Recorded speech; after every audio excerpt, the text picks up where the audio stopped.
Bon, je vous aime. Recevez la grâce abondante. Le ciel est favorable depuis là-bas. Au Burundi, bien sûr. D'ailleurs, je devais être au Burundi. Je crois que c'était en fin 2023. Je devais être là, mais il y a eu...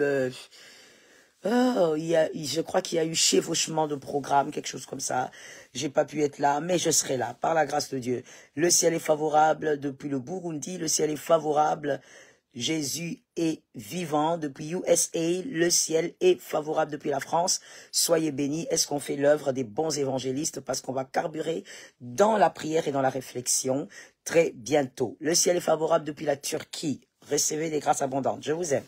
Le ciel est favorable depuis Paris. Recevez les grâces abondantes. Il y a un Dieu quelque part. Le ciel est favorable depuis l'île Maurice.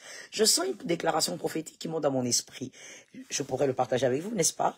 Voici la déclaration prophétique que je sens dans mon esprit. Dieu ne me laissera pas. Oh, je ne sais pas pourquoi. Dieu ne me laissera pas. Je le sais, moi, mais je sens cette pensée monter en moi. Donc, c'est la prière de quelqu'un, c'est la parole pour quelqu'un. Le ciel est favorable depuis Libreville, Cameroun. Les lions indomptables, vous êtes finalement arrivés. Le ciel est favorable depuis la France, depuis Libreville.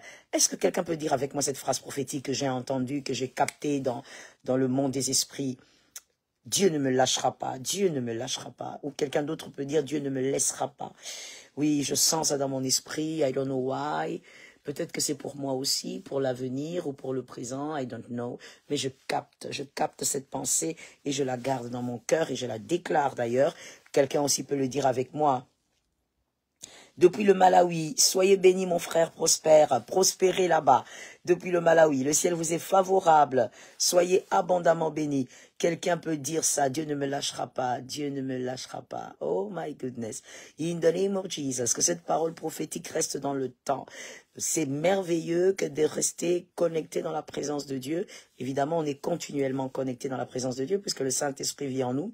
C'est merveilleux d'avoir la capacité alors de l'écouter, d'être sensible à ce qu'il dit parce que il parle pour le présent, il parle pour l'avenir, et il peut même parler pour les 10 ans à venir, pour les 30 ans à venir.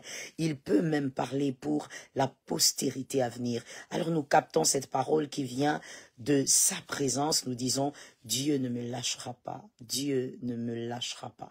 Oh yes, in the name of Jesus. Dieu ne me lâchera pas.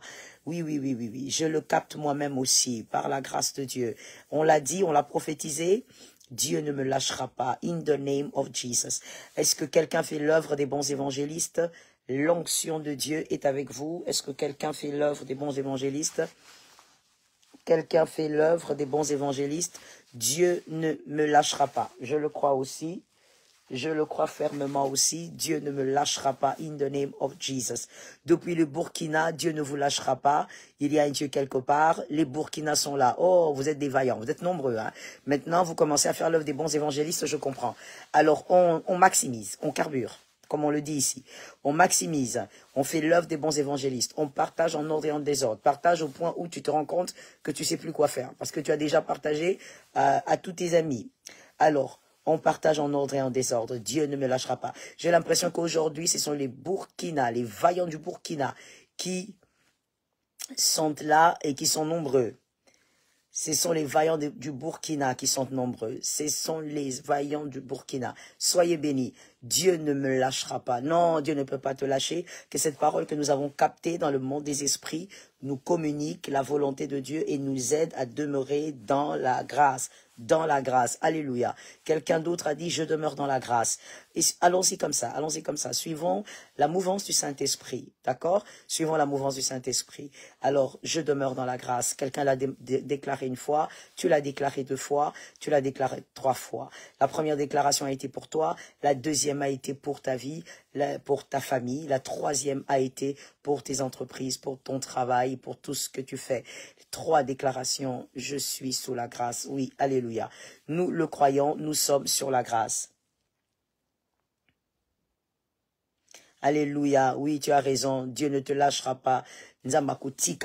Oui, tu as raison. Tu peux le déclarer dans la langue que tu comprends le mieux ou que tu captes le mieux le sens. Dieu ne te lâchera pas. There is a God somewhere. Dieu ne te lâchera pas. God will never leave you. God will never leave me. In the name of Jesus. Je demeure sur la grâce. Je demeure sur la grâce. Je le crois, ô Seigneur. Fais en sorte que l'âme et l'esprit, le corps de Joël demeurent toujours sur la grâce. Seigneur, je demeure sur la grâce. Je demeure sur la grâce. Déclare-le avec foi que tu demeures sous la grâce. Est-ce que quelqu'un a fait l'œuvre des bons évangélistes? Est-ce que tu te sens, pendant que tu es sur ce direct, est-ce que tu te sens un bon évangéliste? Est-ce que tu sens que tu as vraiment partagé et que même le Saint-Esprit est content de toi? Déjà, est-ce que tu sens ça? Parce que gagner les âmes, c'est pour le Saint-Esprit. Partager à ton frère une parole qui peut le guérir, qui peut délivrer son âme et même délivrer sa vie chrétienne, c'est pas pour s'amuser, c'est pour l'œuvre de Dieu. C'est pour que la volonté de Dieu soit faite. Je demeure sur la grâce. Oui, nous demeurons sur la grâce, nous le croyons. Au nom de Jésus. Quoi qu'il arrive, nous demeurons sur la grâce. Je veux que quelqu'un partage en ordre et en désordre, parce que bientôt on va passer à la réflexion du jour et nous allons carburer en prière après ça. Nous sommes sur la grâce. Nous croyons que nous sommes sous la grâce. La grâce de Dieu est là, la grâce de Dieu est réelle. La grâce de Dieu nous assiste, la grâce de Dieu nous soutient, nous sommes sous la grâce, nous le croyons vraiment. Nous sommes sous la grâce depuis le Togo, oui, que vraiment la grâce de Dieu reste sur vous, que vous puissiez demeurer sous cette grâce qui, elle est abondante, elle nous fait du bien et la faveur du Seigneur est avec nous. Alléluia. Merci Saint-Esprit. Bientôt on va passer au moment de réflexion. Alors j'espère que tu as fait l'œuvre des bons évangélistes, parce qu'on va passer au moment de réflexion. As-tu fait l'œuvre des bons évangélistes? Es-tu prêt à réfléchir avec moi et à contempler la parole de Dieu également? Depuis l'Allemagne, soyez bénis depuis l'Allemagne. Nous sommes sous la grâce, nous le croyons, nous sommes sous la grâce. La grâce de Dieu, elle est notre force et la grâce de Dieu, elle nous protège de beaucoup de choses. Alors, avant de parler de 2 pièges dont nous allons parler aujourd'hui, j'aimerais te partager une chose que le Seigneur m'a fait comprendre. Le Seigneur m'a fait comprendre ceci. C'est le prélude de l'enseignement. Aujourd'hui, nous allons parler sur 2 pièges très importants. Mais je veux commencer par t'expliquer ce que le Seigneur m'a fait comprendre. Alors, sorry pour le téléphone. On ne tombe pas. Nous sommes juste en train de bouger un peu. C'est ça quand on voyage sans trépied. C'est un problème. Alors, le Seigneur m'a fait comprendre quelque chose. Il m'a expliqué, le Saint-Esprit était en train de m'expliquer quelque chose. Un verset que j'ai beaucoup lu. Durant plusieurs années, mais le Seigneur me l'a expliqué différemment. C'est le verset de Job. Dieu, il est incroyable. Il est Dieu, au fait. Il est juste Dieu. Et où je veux dire, comme mon père spirituel, le pasteur Jean-Baptiste Umbela, Dieu est trop Dieu. C'est ce qu'il a l'habitude de dire. Dieu, il est juste Dieu. Observez avec moi quelque chose. Il y a une écriture dans la parole de Dieu, pour ceux qui aiment la parole de Dieu. Il y a une écriture qui dit dans Job 5, 18, je ne pense pas que vous l'ayez raté. Si vous lisez la Bible, vous ne pouvez pas rater cette écriture. C'est une écriture qui parle, hein. C'est une écriture qui dit beaucoup de choses en peu de mots. Cette écriture dit, Dieu est celui qui blesse et qui pense. Job 5, 18. Dieu est celui qui blesse et qui pense. Vous savez, souvent quand j'ai lu cette écriture, je me suis dit, ok, Dieu blesse, il pense, bon, tout concourt au bien de ceux qui aiment Dieu. Vous voyez, j'associais cette écriture à cette deuxième écriture. Je disais, ok, ce verset veut certainement dire tout concourt à ceux qui aiment Dieu. Donc, quand Dieu me blesse, ça veut simplement dire qu'il permet, quand il permet que les hommes me blessent, c'est bon, Dieu va me penser.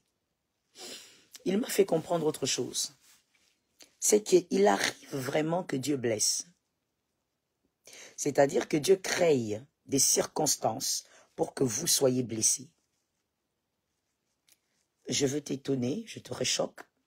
De toutes les manières, lorsqu'il me l'a expliqué, ça m'a aussi choqué. Il arrive que Dieu s'organise pour que les événements de ta vie, certains événements, pour que certains événements de ta vie te blessent. Il arrive que Dieu s'organise pour que certaines choses arrivent dans un domaine bien précis et que ces choses aient pour objectif, je pèse mes mots, objectif de te blesser. Merci, merci beaucoup d'avoir écrit. Oui, c'est pour ceux qui viennent en retard. C'est dans Job 5, 18. Je suis sûr que c'est ça. C'est dans Job 5, 18. Donc, Dieu m'a fait comprendre que ce verset-là veut dire aussi, parce qu'un verset peut vouloir dire 1000 choses, ça veut dire aussi que Dieu, il envoie expressement certaines personnes pour vous blesser. Ça veut dire des missionnaires blessants. Yes, you can say it.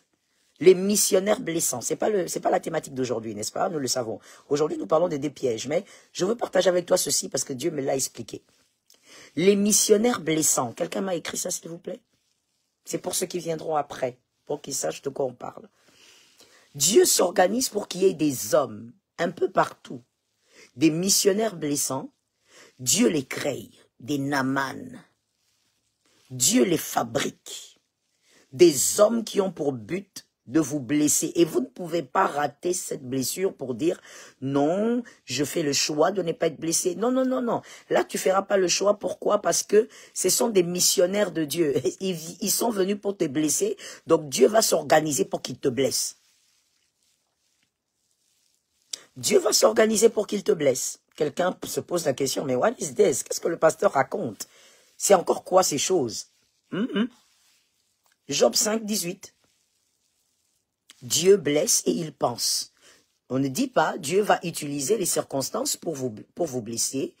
En fait, on ne dit pas plutôt Dieu va gérer les circonstances qui vous blessent pour vous penser. Non, il vous blesse lui-même, expressement, il vous blesse. Et il envoie les missionnaires blessants, comme on les a appelés tout à l'heure. Merci pour ceux qui écrivent. Il envoie les missionnaires blessants et ils vont vous blesser. Alors, le but, c'est quoi? Oui, oui, oui, Gisèle. Oui, Madame Gisèle, Madame ou Mademoiselle, Madame Gisèle. Oui, oui, oui. Il envoie des missionnaires blessants pour vous blesser. Ils ont l'objectif de vous blesser. Donc, ils vont vous traquer jusqu'à ce qu'ils vont vous blesser. Ah, j'aime tellement cette question. My Claire, that is your name, hein? C'est joli. My Claire demande pourquoi. J'aime quand on demande pourquoi.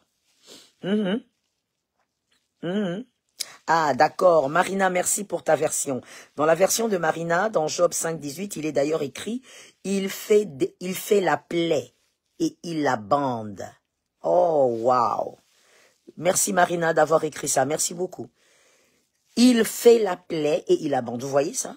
C'est pas que il gère les plaies que les circonstances créent ou que le diable crée. Non, non, non. J'ai beaucoup aimé la version de Marina. On dit Dieu fait la plaie, c'est lui qui fait. Et maintenant, je veux répondre au pourquoi de My Claire. Hein? Pourquoi Dieu fait ça? Oui, c'est ce qu'il m'a enseigné. Il fait ça dans les cas, pas dans tous les cas, mais dans certains cas où vous êtes incapable de comprendre la vérité ou les vérités de votre réalité. Il y a certaines vérités dans votre réalité, les prédications ne vous ont pas ouvert l'esprit. Les enseignements ne vous ont pas ouvert l'esprit. Dieu a parlé par les songes, mais vous ne comprenez toujours pas. Alors, dans ce type de cas, Dieu va créer la plaie. Il va permettre que vous soyez enseigné par des blessures ou une blessure de la vie. Cette blessure va vous enseigner beaucoup mieux que 4 ans de conseil, que 10 ans dans une église, que 20 ans d'enseignement. Cette blessure va vous va vous expliquer la raison de ces réalités.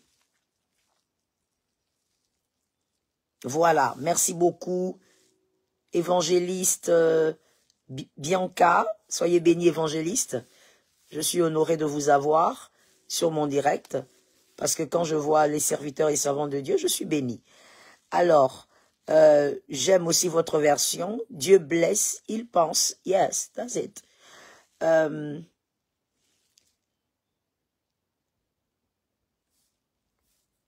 Alors, voilà, j'ai répondu déjà à la question. Hein. Excusez-moi, c'est parce que je suis en train de lire que je reste un peu comme dans les vapes. Alors, voilà, donc, voilà pourquoi, des fois, Dieu, il va blesser. Hein. Il va créer la plaie. Oh, cette version-là. Il crée la plaie. Dieu lui-même crée la plaie. Donc, les missionnaires blessants s'invitent dans ta vie. Parce que il y a une réalité dans ta vie que Dieu essaye de te faire comprendre. Mais you are deaf. You are deaf, you are blind. Tu es aveugle et tu es sourd. Et donc, Dieu est passé par plusieurs manières de faire, mais tu n'arrives toujours pas à comprendre la vérité que Dieu veut t'expliquer qui existe dans ta réalité. Voici le danger.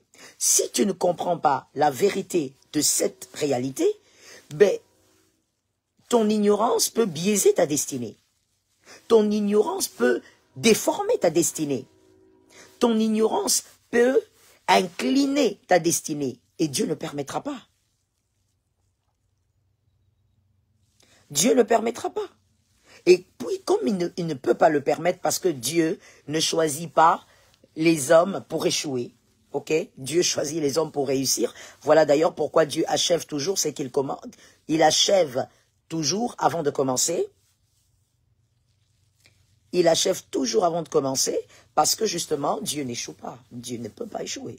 Et donc, lorsque Dieu t'explique par des prophéties, par des rêves, par des songes, par la parole de Dieu, par la Bible, Dieu t'explique par des circonstances de la vie, mais tu n'arrives toujours pas à comprendre certaines vérités qui existent dans ta réalité. Tu n'arrives toujours pas à ouvrir les yeux. Alors Dieu crée les blessures. Dieu va envoyer des missionnaires blessants. Amen. Be blessed also. Be blessed also. Shalom, Monsieur Marc. Donc, vous voyez un peu, vous voyez à quel moment Dieu peut aussi blesser. Il sait que ça va te faire mal. Hein? Il sait que tu auras trop mal. Voilà pourquoi c'est d'ailleurs Job qui a écrit ça. Il sait que ça va te faire très mal, que tu seras vraiment à la limite. À la limite de la vie. Mais c'est lui qui veille sur toi. C'est lui qui veille sur Israël, ne sommeille une dort. Donc, il ne te permettra pas de mourir. Oh, soyez bénis, Mike Claire. Merci, que Dieu soit béni si vous avez compris le sens des douleurs. Et donc, Dieu va permettre que tu sois blessé. Je donne un exemple banal avant qu'on commence vraiment avec la thématique d'aujourd'hui, les 2 pièges d'aujourd'hui. Est-ce que pendant que je parle, tu peux faire des choses intéressantes? C'est-à-dire, par exemple, soit tu écris, soit tu partages. Parce que partager, c'est faire l'œuvre de l'évangélisation. D'accord?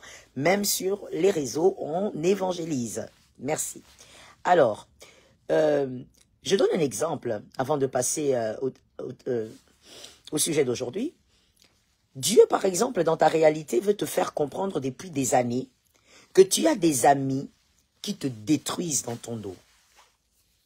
Que, en fait, en réalité, monsieur, ce sont tes copains-là qui, des fois, vont dans ton travail et qui salissent ta réputation. Tu demandes à Dieu de te bénir, tu es réglo avec le Seigneur par le Saint-Esprit. Tu pries, tu respectes tes dîmes, tu respectes les offrandes, tu honores le Seigneur, tu donnes la semence. Au fait, par le Saint-Esprit, tu fais des efforts pour rester dans l'obéissance. Vivre dans l'obéissance, disons. Avoir une vie obéissante face à Dieu. Mais tu constates que malgré ça, il y a toujours une faveur qui vient et elle se brise. Une grâce qui vient et elle se brise. Une faveur qui arrive et elle se détruit. Mais le Seigneur, quand tu lèves tes mains, tu pries, Dieu te donne. Mais à chaque fois qu'il te donne, il y a toujours des hommes, des femmes qui viennent tout détruire, qui viennent tout renverser.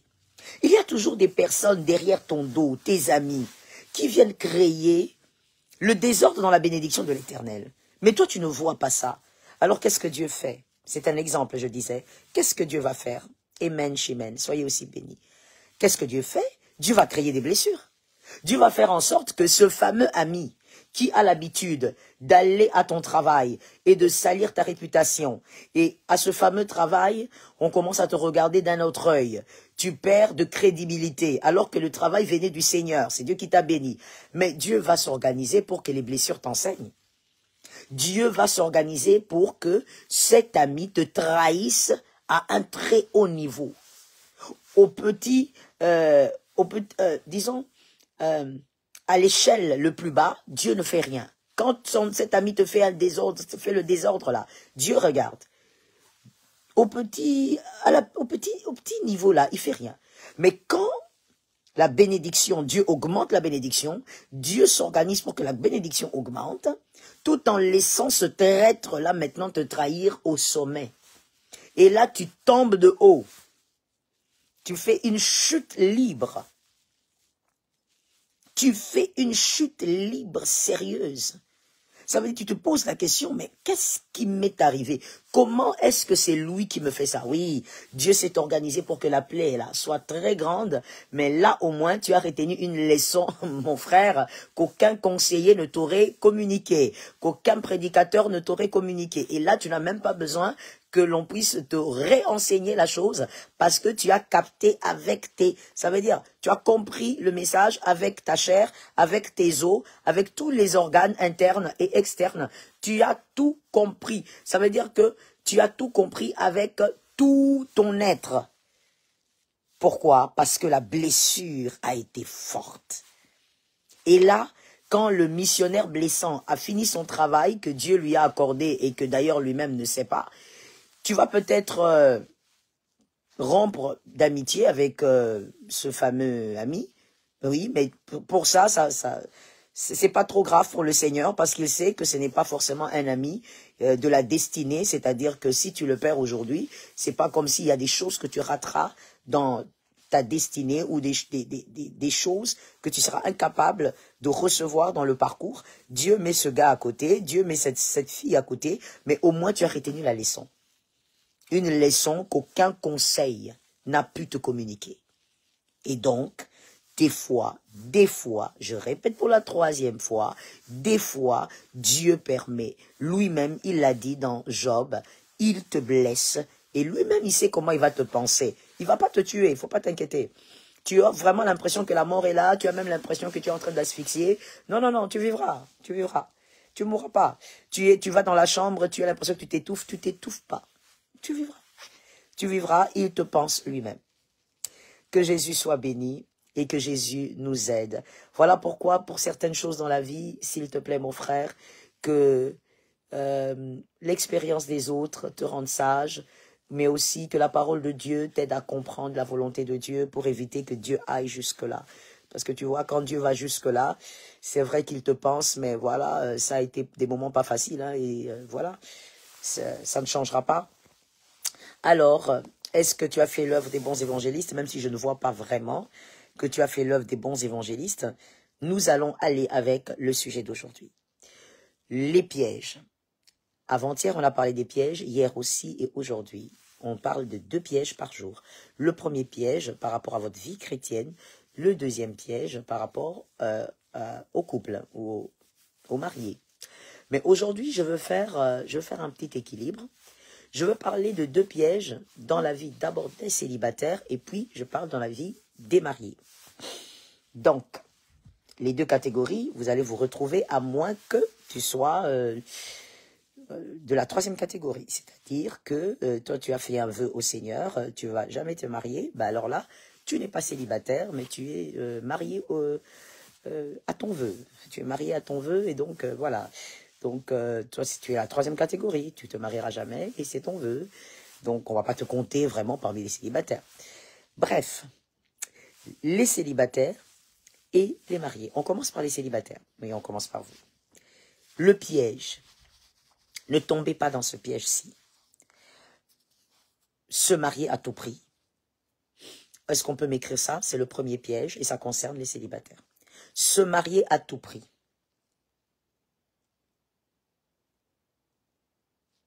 Que Dieu vous bénisse. Monsieur Blaye, vous avez un nom compliqué à prononcer. Soyez bénis. J'espère que c'est messieurs, hein. Je ne sais pas. Alors, faites attention, se marier à tout prix. C'est un piège. Se marier à tout prix.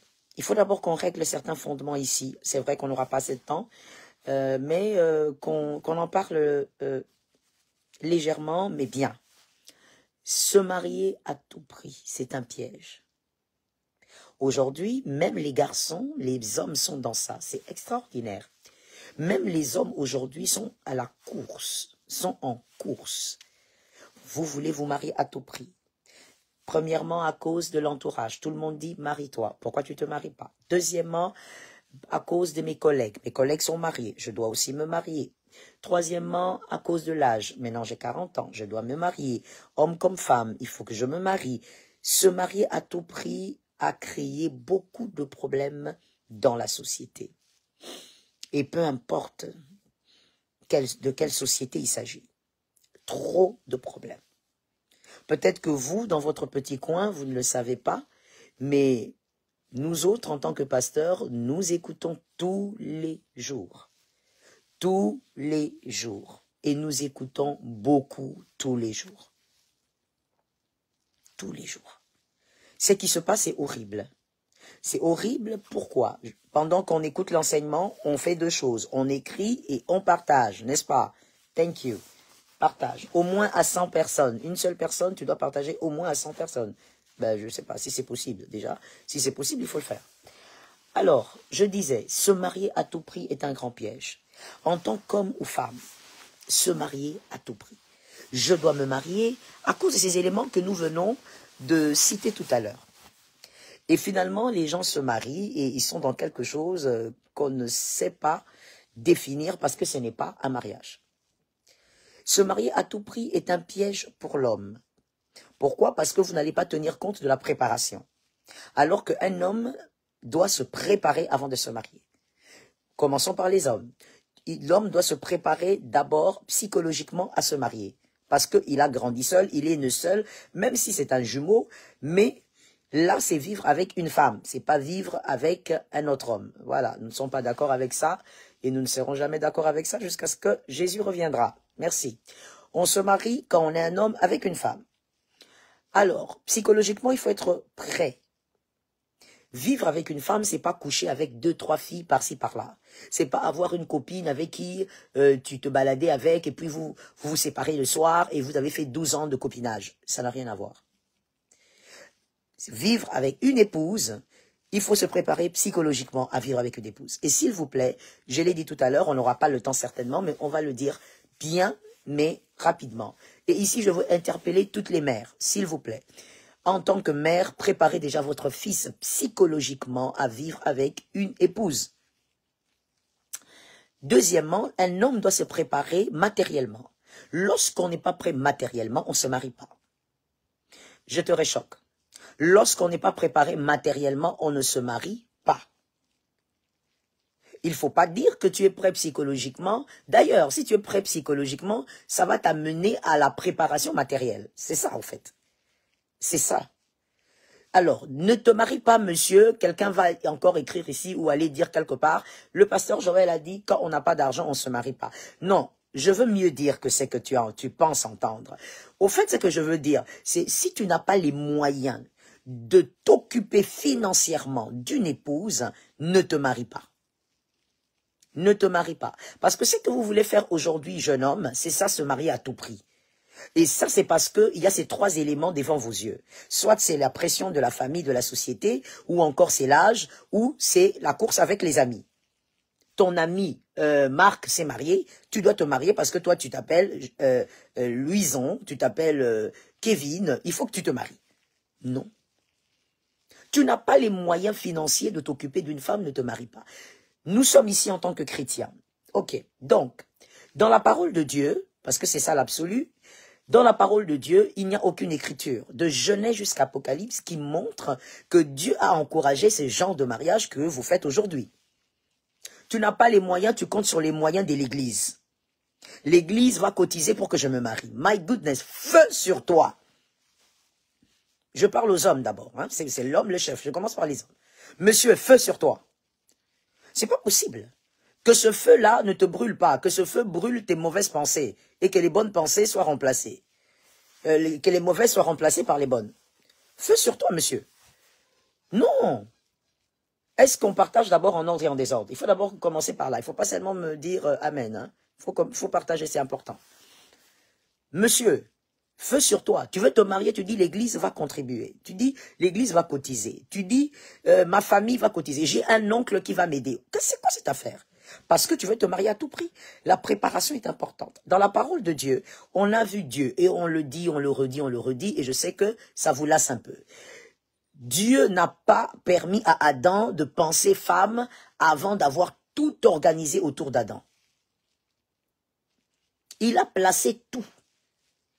Il y avait les fruits, il y avait les animaux, il y avait de l'herbe, comme Adam et Ève étaient végétariens à l'époque. Bon, on peut dire à l'époque, ils étaient végétariens parce que Dieu avait donné les arbres ainsi que les fruits à manger. Voilà, Dieu n'avait pas dit au couple d'attraper l'éléphant et de le tuer.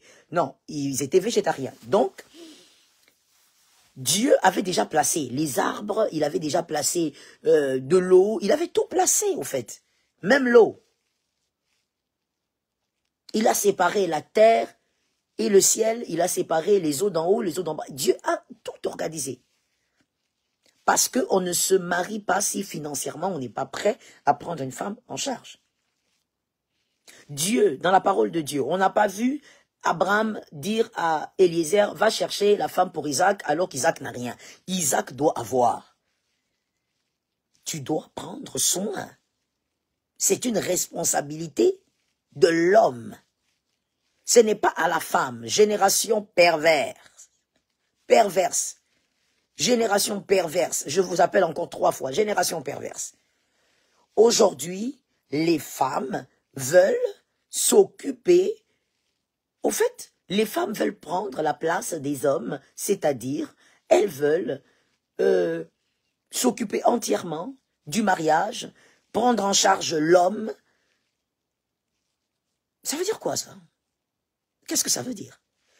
Je veux dire comme Jésus avait répondu aux pharisiens plusieurs fois. Il n'était pas ainsi au commencement. Au commencement, il n'en était pas ainsi. Et au commencement, c'est ça la racine de la volonté de Dieu. Monsieur, si vous n'êtes pas prêt à vous occuper financièrement de votre femme, vous ne pouvez pas vous marier. Lorsqu'un homme est incapable de se prendre en charge et de prendre en charge une deuxième personne, cet homme n'a pas droit au mariage. C'est tout. Je ne sais pas pourquoi ça crée débat. Bon, ça crée débat parce que on est libre de penser. Chacun est libre de penser. Tant mieux. Mais selon la parole de Dieu, c'est clair. Tu ne prends pas une femme si tu ne sais pas t'occuper toi-même de cette femme et ainsi que même de ta propre personne. C'est un piège. Mais aujourd'hui, tous les hommes, la majorité en tout cas, la majorité d'hommes, qu'est-ce que vous voulez aujourd'hui? Vous voulez vous marier parce que vos amis se sont mariés, celui-là se marie avec une Land Cruiser, l'autre se marie avec une Mercedes, et celui-là, je parle des hommes, hein, et le troisième s'est marié avec une limousine, moi aussi je dois me marier, je dois mettre la veste, une veste blanche. Non, monsieur, mets même la veste verte, si tu veux. Mais si tu n'es pas capable de prendre soin d'une femme, tu es dans un piège. Et ça, c'est pas un mariage. Que quelqu'un me dise, je refuse au nom de Jésus. Et si tu es célibataire, tu refuses ça pour toi. Si tu es marié, tu refuses que tes fils réfléchissent comme ça. Au nom de Jésus. Quelqu'un m'a dit, je refuse au nom de Jésus. Se marier à tout prix. Vous vous mariez, le monde entier a cotisé, monsieur. Arrivez dans votre foyer, pour payer le loyer, nous devons cotiser. Pour prendre le petit déjeuner, nous devons cotiser. Pour prendre le repas, Nous devons cotiser. Et écoute ce que tu dis, nous traversons la vallée. Vous ne traversez pas la vallée, vous êtes dans le prélude de l'enfer. Vous ne traversez aucune vallée. La vallée que Dieu organise n'est pas une vallée de la paresse. Ça, c'est le résultat de la paresse. C'est pas la vallée. Oh, tu commences même à réciter « L'Éternel est mon berger, je ne manquerai de rien. Il me fait reposer dans le vert pâturage. Il me conduit dans les sentiers de la justice. Il me dirige près des eaux paisibles. Il restaure mon âme quand je marche dans la vallée. » Monsieur, menteur. Menteur. Et quand et si malheureusement, ce monsieur-là épouse une femme naïve qui ne connaît pas le Seigneur, voici... Elle aussi, quand lui récite le psaume 23, elle dit Amen, elle parle en langue. Un parler en langue, ce n'est même pas un parler en langue, ça c'est la sottise. Harmonie de c'est une sottise harmonieuse. Et les récitations de ce gars-là, je ne veux même pas dire qu'il parle de la parole de Dieu, les récitations, ainsi que c'est que toi tu fais, mademoiselle, madame. Ça n'a rien à voir avec la vallée. La vallée de Jésus, c'est pas comme ça. La vallée que Jésus organise, ce n'est pas... Le résultat, c'est l'équipement, les résultats, Le résultat, c'est l'équipement, les résultats, c'est la transformation de l'intelligence, le résultat, c'est forger le caractère. C'est pas la sottise. La paresse a créé ta vallée. C'est pas Dieu qui a créé ta vallée, c'est la paresse. J'encourage un homme en disant, ne sois pas pressé de te marier, sois prêt à te marier. J'encourageais un homme et j'étais en train de dire, ne te presse pas de te marier, sois simplement prêt à te marier. Si tu es prêt, c'est bon. Psychologiquement, financièrement, spirituellement. Oui, le domaine spirituel, on l'oublie souvent.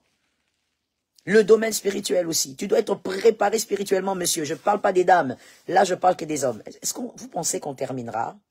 Je ne pense pas qu'on finira. Hein? Parce que la thématique, elle est assez large.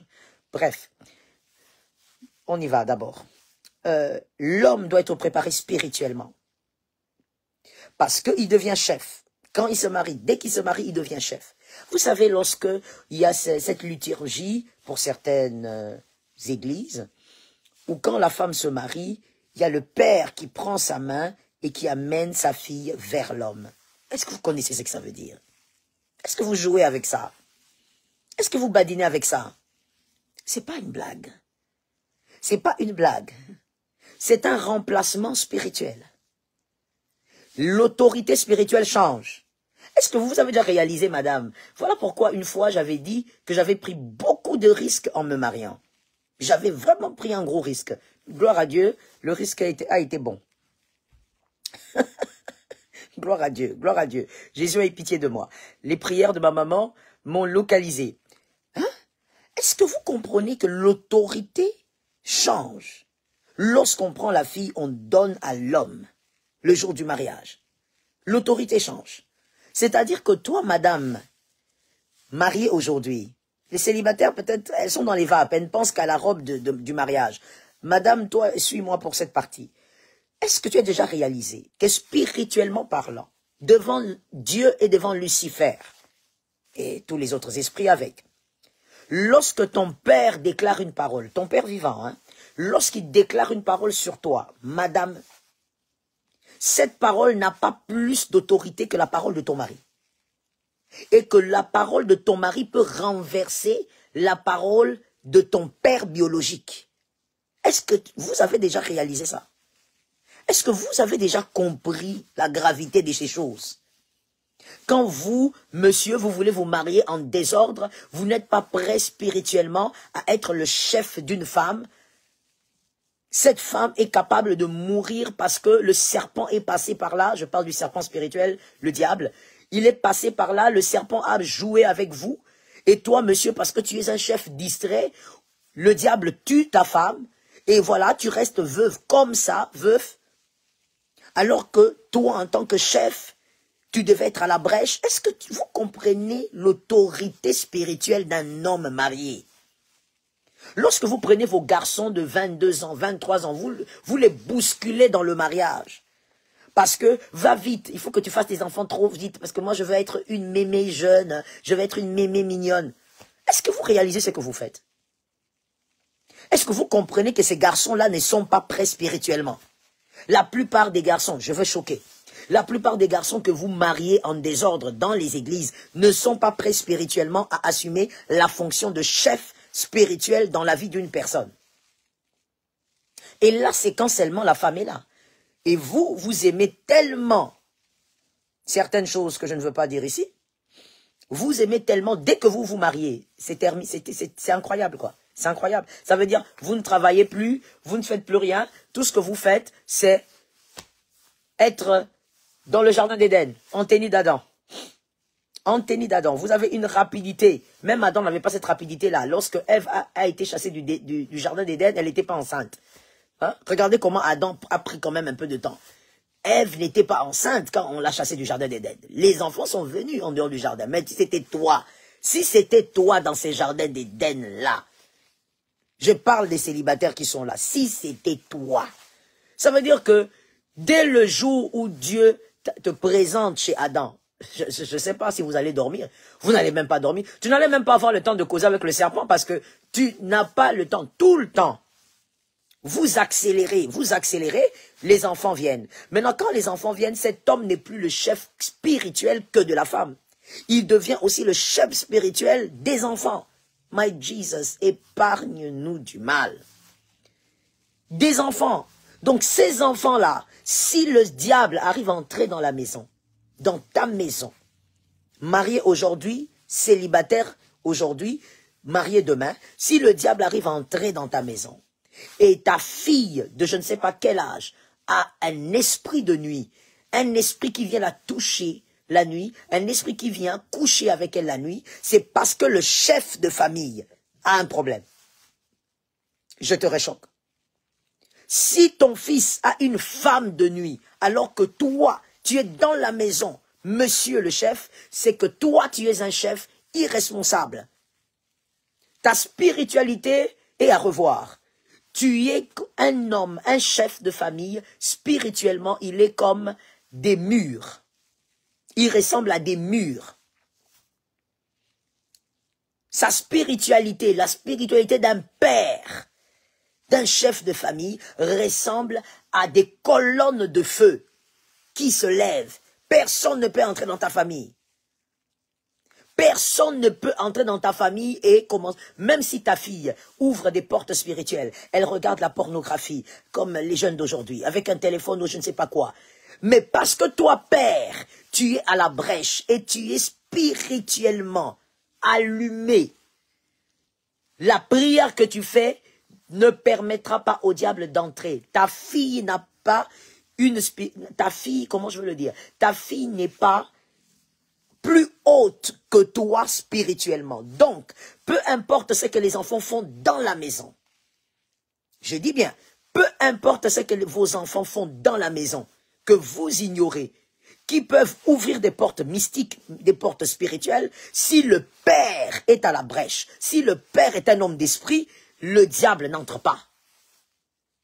Le diable n'entrera pas, parce que le père, dans un foyer, est la plus haute entité spirituelle du foyer.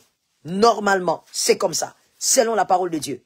Voilà pourquoi Dieu n'a jamais dit à Ève, Madame, tu vois ce jardin?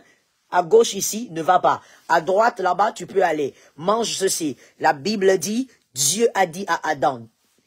Dieu a enseigné Adam. Et c'était à Adam de dire à sa femme. C'était à Adam d'instruire à sa femme. Quand ils ont péché, Dieu revient. Dieu dit à l'homme, où es-tu? Dieu ne cherche pas la femme. Vous avez déjà réfléchi dessus. Je sais que vous avez déjà réfléchi dessus. Vous êtes des lecteurs de la Bible. Dieu n'a pas cherché la femme. Quand Dieu est venu, comme il venait d'habitude, il a demandé à l'homme, où es-tu? C'est l'homme qui a dit qu'il ne pouvait pas sortir. Dieu lui a dit, as-tu mangé? Dieu ne lui a même pas dit, avez-vous? Il y a plusieurs versions de la Bible, mais checkez tout ça. Vous allez voir que c'est comme ça. Dieu parle à la deuxième personne du singulier. Dieu n'a pas dit, avez-vous mangé? Il dit, as-tu mangé? Mais ils sont à deux. Est-ce que Dieu n'honore pas la femme? Dieu méprise la femme. Dieu veut dire que la femme n'existe pas. Non. S'il y a un être qui honore la femme, c'est Dieu. Donc, mais Dieu est dans les principes spirituels. Là, Dieu est en train, il ne parle pas seulement à un homme, Adam, chair et sang. Dieu parle à l'esprit d'Adam. Dieu est dans la dimension spirituelle. Il est en train de dire, as-tu mangé? Parce que si toi, le chef, tu ne manges pas, rien ne va arriver. Si toi, le chef, tu ne touches pas cet arbre, rien ne va arriver, vous resterez dans le jardin. Mais toi, le chef, as-tu mangé, Adam? Si vous êtes nu, ce n'est pas parce que Ève a mangé. Au nom de Jésus, que ton fils ne tombe pas dans ce piège. Aujourd'hui, on a parlé des célibataires et on a parlé d'abord des garçons. Que ton fils ne tombe pas dans ce piège in the name of Jesus. Donne-moi un amen normal, mon frère. Oui, oui, oui. C'est pas un culte, mais vraiment, je sens l'onction de la grâce. Que ton fils ne tombe pas dans ce piège. Que toutes les personnes connectées fassent deux choses. Déclare avec moi et partage. Que tu sois marié ou célibataire, homme comme femme, déclare, mon fils ne tombera pas dans ce piège. Même si tu as 17 ans et que tu es connecté, tu auras des fils. Ou tu as donné ta jeunesse au sacerdoce. Tu ne te marieras pas, tu ne feras pas d'enfant. Si ce n'est pas le cas, déclare, ça n'arrivera pas mon fils. Au nom de Jésus, feu de partout. Cela ne doit pas arriver à ton fils. Dieu est en train de dire, Adam, si toi tu n'avais pas mangé, personne ne serait nu ici. Donc, Ève a été nue, pas parce qu'elle avait mangé. Lisez aussi bien l'écriture, vous allez voir que lorsque Ève mangea, la Bible dit elle mangea. Mais pourquoi elle n'est pas devenue, pourquoi elle n'a pas remarqué directement qu'elle était nue? Pourquoi l'homme n'a pas remarqué, oh Ève, maintenant je vois tes seins, c'est différent. Pourquoi? Pourquoi Adam, qui n'avait pas encore mangé, il a mangé en deuxième, il a mangé en second. Pourquoi Adam n'a pas vu? Oh tiens Ève, tu es un peu étrange aujourd'hui. Pourquoi la gloire de Dieu n'a pas quitté Ève instantanément lorsqu'elle avait mangé? La gloire de Dieu a quitté le couple lorsqu'Adam a mangé. Parce que dans un foyer, il n'y a pas une plus haute autorité spirituelle que l'homme. L'homme, le chef, est la plus haute autorité spirituelle. Voilà pourquoi c'est une sottise. I'm sorry, mais je choque encore. C'est une sottise que deux hommes se marient. C'est quoi ça vraiment? Bon, en fait, on ne peut pas dire c'est quoi ça. Nous savons que c'est le diable, c'est tout. C'est tout, parce que voilà. Comment deux hommes vont se marier? Deux autorités spirituelles. Deux autorités spirituelles. Comment on fait? Il doit avoir une seule autorité spirituelle. Une seule, oui, bien sûr, je l'ai bien dit. Une seule autorité spirituelle. Ça veut dire la femme vient en second, dans le foyer. Maintenant, deux hommes ensemble, on fait quoi? On fait quoi? Vous voyez que c'est vraiment le diable, quoi que l'on dise et quoi que l'on nous raconte, comme des choses à dormir debout en croyant que c'est une logique. Deux hommes. Là, on voit directement le diable depuis Genèse et même à Apocalypse, c'est-à-dire la confusion. Le diable, c'est la confusion. Il est le maître en confusion. Ça, c'est la confusion. Comment deux autorités spirituelles vont se mettre ensemble dans un couple? Et puis bon, maintenant, c'est l'autorité de qui sera prépondérante. Et on va dire non, c'est l'autorité de celui-ci parce que lui, il joue le rôle de l'homme. Ah, finalement, dans le mariage, on ne joue pas un rôle. Dans le mariage, on ne joue pas un rôle. Tu es une femme, tu vis ta féminité. Tu es un homme, tu vis ta masculinité. Dans le mariage, on ne joue pas des rôles. Oh, l'autre joue le rôle de la femme. On ne joue pas des rôles. Vous voyez là où c'est vraiment le diable, la confusion.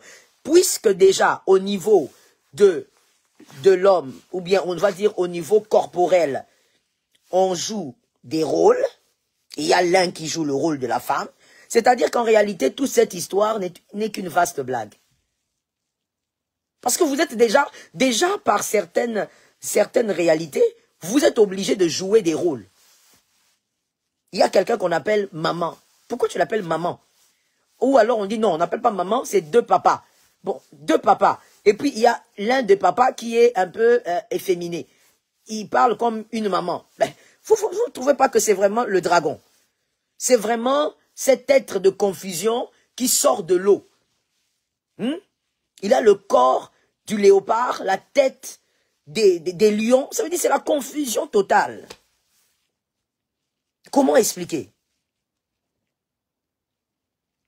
Il faut donc comprendre que lorsque Adam est devenu nu.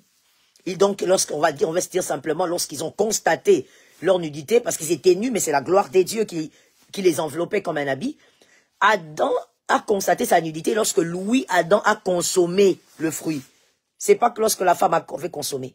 Parce que même si Ève consomme et qu'Adam ne consomme pas, rien n'est encore fait. Rien n'est encore fait. L'autorité, comme je le disais, la plus haute dans un couple, c'est l'homme. Ainsi, nous brisons et nous détruisons. Et tu diras avec moi, je détruis. Nous brisons et nous détruisons.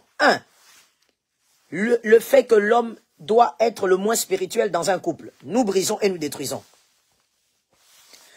Tu dis avec moi, nous détruisons. Il faut détruire. Et quand tu le dis, tu ne le dis pas seulement. Tu ne prends pas seulement tes doigts pour écrire. Tu es en train de le confesser de là où tu es.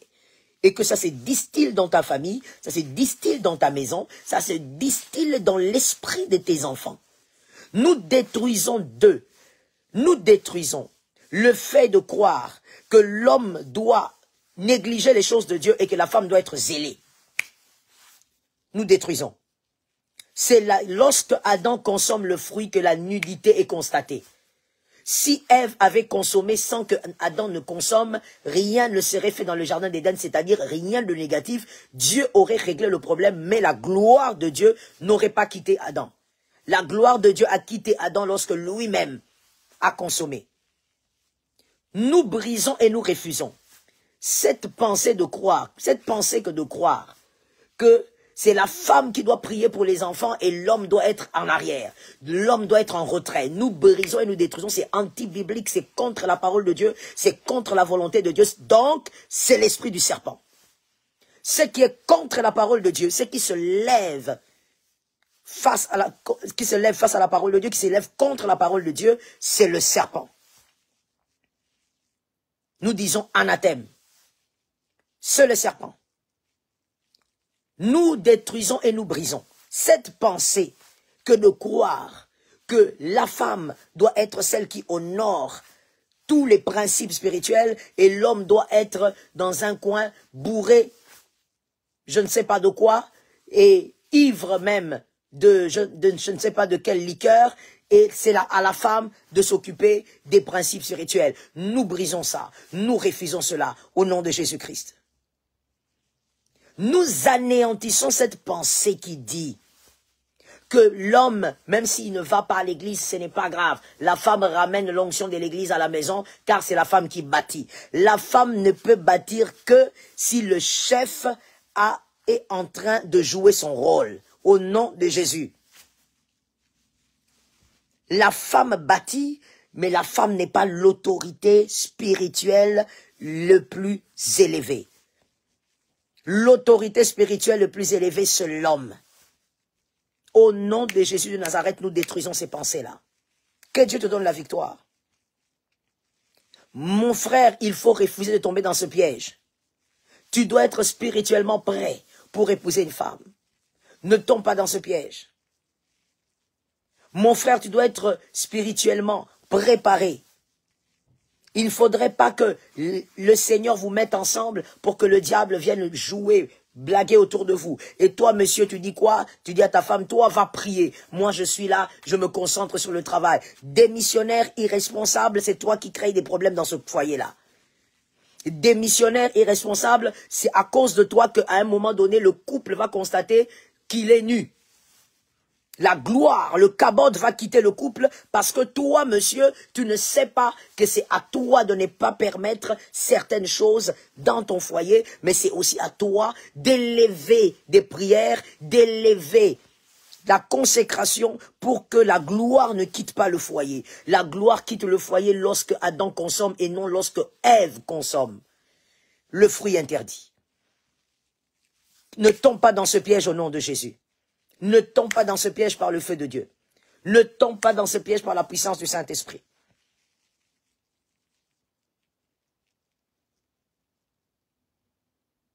Ne tombe pas dans le piège.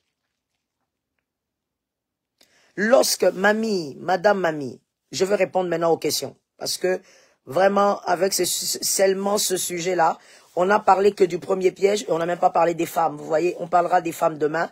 Et demain, ben, j'espère demain, Et aujourd'hui, on n'a même pas parlé des pièges des couples. Ça aussi, on verra par la grâce de Dieu demain si ça nous prend pas beaucoup de temps.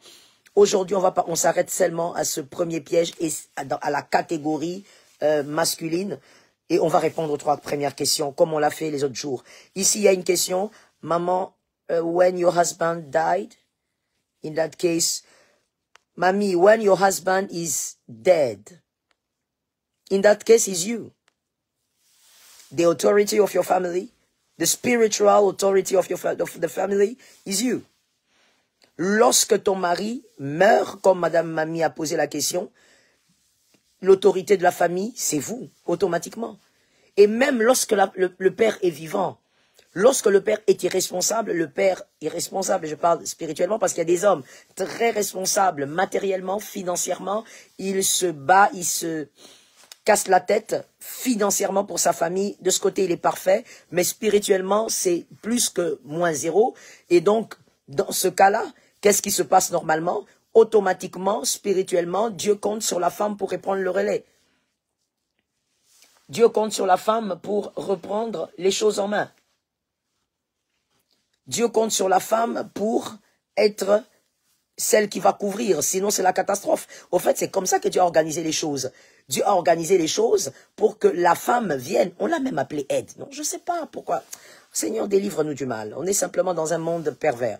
Parce que la Bible dit c'est l'aide, c'est-à-dire que la femme vient en deuxième position. Elle réagit lorsque l'action n'est pas bonne au sommet. Lorsque l'homme ne prend pas sa responsabilité spirituelle, c'est là que la femme doit réagir. C'est pourquoi c'est dommage de voir dans un couple où tu vois un homme ivrogne, la femme ivrogne, l'homme désintéressé face aux choses de Dieu, la femme plus que désintéressée face aux choses de Dieu, l'homme, il aime être dans les boîtes de nuit du matin au soir, c'est la femme qui lui donne même des idées de certaines boîtes de nuit, et ils vont à deux, ils boivent jusqu'à être ivres morts, et puis ils reviennent comme ça, les enfants sont là à les couvrir, et les enfants commencent à faire les petits déjeuners, les enfants commencent à s'arranger eux-mêmes. Au fait, la famille s'organise sans les parents parce que les deux parents sont chaotiques. C'est comme si c'était Lucifer et sa petite sœur. Donc, il y a des foyers comme ça. C'est pire, c'est triste pour les enfants. Parce que normalement, quand le chef spirituel d'une famille, qui est le mari, n'assume pas ses responsabilités, Dieu a fait en sorte que la femme prenne automatiquement pas le dessus, mais qu'elle prenne la place, qu'elle remplace avec autorité et avec rapidité. Mais aujourd'hui, dans le monde d'aujourd'hui, on dit, voilà, c'est pas grave, c'est la femme qui doit beaucoup prier, vous voyez, ce sont les femmes qui remplissent les églises. Mais attends, vous voulez pas que ce soit les femmes, vous voulez que ce soit qui? Parce que les femmes sont plus nombreuses, numériquement parlant, dans le monde. Il y a plus de femmes que d'hommes. Ça, vous ignorez aussi? Vous voulez que ce soit comment? C'est normal. Et puis, cela ne voudrait pas dire que c'est à la femme d'être spirituelle. Non, non, non. Que c'est à la femme d'être spirituelle, et puis l'homme, il fait rien. La femme, c'est ma femme qui prie pour moi. Monsieur, tu es content? Monsieur, tu es content? Si je veux aller plus loin, seulement j'ai pas le temps là. Si je veux aller plus loin, monsieur, je te dirais, tu n'as pas compris, mais tu es déjà devenu Ésaü. Voilà, tu es devenu Ésaü, et il y a quelqu'un qui est Jacob. Jacob, c'est ta femme, toi tu es Ésaü. Alors que le droit d'aînesse était sur ta tête. Tu es content, tu dis, moi c'est ma femme qui nous protège, elle prie beaucoup. Elle prie beaucoup. Elle prie beaucoup. Oui, c'est pour ça aussi que, devant le Seigneur, lorsque toi, avec ton infidélité que tu as commencé là, lorsqu'elle va juste sentir, parce que l'infidélité de l'homme, la femme la sent avant même d'avoir des preuves. Lorsqu'elle va sentir ton infidélité et qu'elle va dire à Dieu, le fameux Dieu, parce qu'elle, devant Dieu, maintenant elle est Jacob. Toi, monsieur, tu es devenu Ésaü. Devant ce fameux Dieu-là, lorsqu'elle va dire, Seigneur, regarde ce que cet homme me fait. Voilà pourquoi cette prière-là va détruire ton travail, va te créer des accidents ci et là, tu auras des problèmes avec les personnes importantes de ta destinée, parce que devant Dieu, ta femme est devenue Jacob. Toi, monsieur, tu es Ésaü. Pourquoi tu es Ésaü? Parce que tu crois que c'est normal de dire, ma femme, elle prie pour nous, c'est elle qui nous couvre, c'est elle vraiment qui prie pour nous. Ce n'est pas normal. Il n'en était pas ainsi au commencement. Dieu parlait avec Adam. Les instructions du jardin étaient données à Adam. Monsieur, tu es devenu Ésaü dans la présence de Dieu et ta femme est devenue Jacob. Deuxième question, maman, et quand les parents sont séparés? Quand les parents sont séparés, c'est toujours la même logique. Le père reste l'autorité, je parle terrestre, hein, le père reste l'autorité supérieure des enfants et la mère vient en deuxième position. Et comme je le dis encore, à moins que ça soit un père démissionnaire. Quand c'est un père démissionnaire, eh ben la mère, elle prend la place et devant le Seigneur, et c'est la mère évidemment qui veille et qui présente ses enfants dans la présence de Dieu. Et donc, je veux prendre la dernière question et je veux aussi répondre aussi à une question que nous avons reçue, que l'une de mes secrétaires a eu à recevoir d'un monsieur qui a été en direct hier. Monsieur Max, il vit en France, il est guadeloupéen, oui, guadeloupéen. Il est guadeloupéen et il est en couple avec une haïtienne. Et cette haïtienne, sa maman ne veut pas de cette relation. Et donc, cette mère est allée jusqu'à faire des rituels pour les séparer.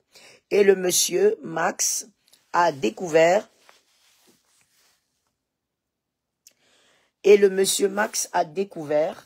que c'était à cause des rituels de la belle-mère que même, en fait, la relation maintenant, elle boitille. Sa fiancée est devenue très étrange et elle est devenue...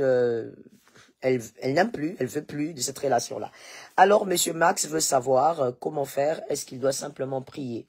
Alors, je commence d'abord par dire, monsieur Max, avant de prier pour briser ce que la belle-mère est en train de faire, les rituels et tout ça, contre cette relation, il faut d'abord commencer par savoir, est-ce que Dieu est dans votre relation? Est-ce que c'est Dieu qui vous a unis ou ce sont vos émotions qui vous ont unis? Commencez d'abord par là, monsieur Masque, s'il vous plaît. Prenez quelques minutes de prière d'abord pour ça. Qu'est-ce qui vous a unis? Est-ce Dieu? Parce qu'il ne faut pas aller prier simplement, c'est gaspiller les munitions spirituelles. Il ne faut pas seulement prier pour prier alors que Dieu, il peut ne pas être dans cette histoire. Alors, cherchez d'abord à savoir au départ si c'est Dieu. Et deuxièmement, monsieur Max, si vous êtes en relation avec une femme pour le mariage et que sa mère qui est allée faire des rituels pour déstabiliser votre relation et tu constates que ça marche, quelque part, monsieur, vous avez ouvert des brèches. Les rituels ne peuvent pas atteindre les enfants des dieux. Il est écrit, l'enchantement ne peut rien contre Jacob, ni la divination contre Israël. Donc, quelque part, il y a quelque chose que vous avez laissé courir. Et moi, je me pose la question, je crois que j'ai à 80% même raison de croire que vous avez des relations intimes.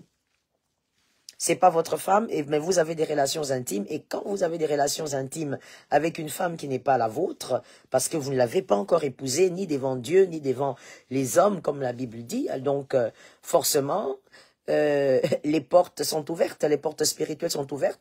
Le diable vous atteint facilement. Les rituels sataniques vous atteignent facilement. Donc, pour bien évoluer dans cette relation, commencez d'abord par savoir, demander en prière si c'est Dieu qui est avec vous. Si c'est Dieu, deuxième étape, arrêtez de coucher ensemble. Arrêtez d'avoir des relations sexuelles ensemble. Parce que ça vous ouvre des portes. Et même quand on dit ça, nous le savons consciemment. En tout cas, nous les pasteurs assez réfléchis, nous savons que même quand on le dit, vous faites toujours. Alors que Dieu vous aide. Parce que ça ouvre des brèches. Par exemple, là, ces rituels diaboliques vous atteignent facilement. Parce que vous avez ouvert des portes. Donc voilà, c'est que j'ai comme réponse à donner à monsieur Max qui avait posé sa question inbox au numéro généralement que nous affichons sur nos directs. Et je réponds à la dernière question. C'était pour, il y a une dame qui a posé la question, et pour les orphelins, ceux qui sont orphelins de père et de mère, l'autorité spirituelle, parce qu'on a parlé de l'autorité spirituelle de l'homme aujourd'hui, des non-mariés. L'autorité spirituelle, donc, se passe comment? Ben justement, si papa est parti, maman est partie, il est écrit. Nous rentrons toujours dans il est écrit, maman. Nous n'allons pas vous répondre en dehors des Écritures, sinon nous allons enseigner notre culture, notre je sais pas, notre mode de vie. Or, il ne s'agit pas de ça, il s'agit de la parole de Dieu. Il est écrit qu'il est le père des orphelins et le défenseur de la veuve. Donc, votre défenseur, votre autorité spirituelle est Dieu et Dieu seul. Ainsi, Dieu n'aime pas qu'on touche aux orphelins. Quand tu touches là-bas, tu peux avoir des choses incroyable et inimaginable que tu vas vivre. Ça veut dire que c'est dangereux de toucher un orphelin parce que Dieu devient automatiquement le père des orphelins. Donc, voilà, votre autorité, c'est le père. Alors, nous avons l'habitude de poser 3 questions, s'il vous plaît. La 4e, j'ai répondu parce que M. Max avait écrit depuis hier. Il faudrait quand même qu'on respecte les principes. Demain, par la grâce de Dieu, nous allons parler toujours du piège, le premier piège des célibataires, c'est-à-dire se marier à tout prix, mais nous allons parler des femmes maintenant, parce qu'on n'a pas pu parler de femmes, on n'a même pas parlé des pièges que les couples mariés subissent, alors que normalement on devait en parler. C'était tellement large, cette thématique est trop large. Et donc, on va prier. Au nom de Jésus, on a 3 déclarations prophétiques. Fais la première déclaration avec moi. Au nom de Jésus, le mal n'atteindra pas mon fils. Si tu es un homme, tu déclares, le mal ne m'atteindra pas et n'atteindra pas mon fils. Commence à faire ces déclarations au nom de Jésus. Nous les déclarons avec force et autorité. Que le mal ne t'atteigne pas, mon frère, toi qui es connecté. Que le mal n'atteigne pas ton fils, ma sœur. Que le mal n'atteigne pas ton fils, mon frère. Que le mal s'éloigne au nom de Jésus. Toute forme de mal, manque de préparation financière, manque de préparation spirituelle, manque de préparation psychologique. Nous refusons cela au nom de Jésus. Nous déclarons que la main de Dieu nous épargne de cela par le feu de Dieu. Roma Shekaya Razata. Cette déclaration prophétique localise mon fils, localise le fils de mon frère, de ma sœur qui est connectée. In the name of Jesus. Rosika. Cette déclaration prophétique localise tous mes neveux. Ça les localise en ordre et en désordre. Je déclare au nom de Jésus que le mal, marazité, le mal n'atteindra pas, le mal n'atteindra pas. La puissante main de Jésus, par cette onction, par la foi que j'ai, par la connaissance que je viens de recevoir, je déclare que la main de Dieu agit, la main de Dieu couvre, la main de Dieu sécurise par le nom puissant de Jésus-Christ.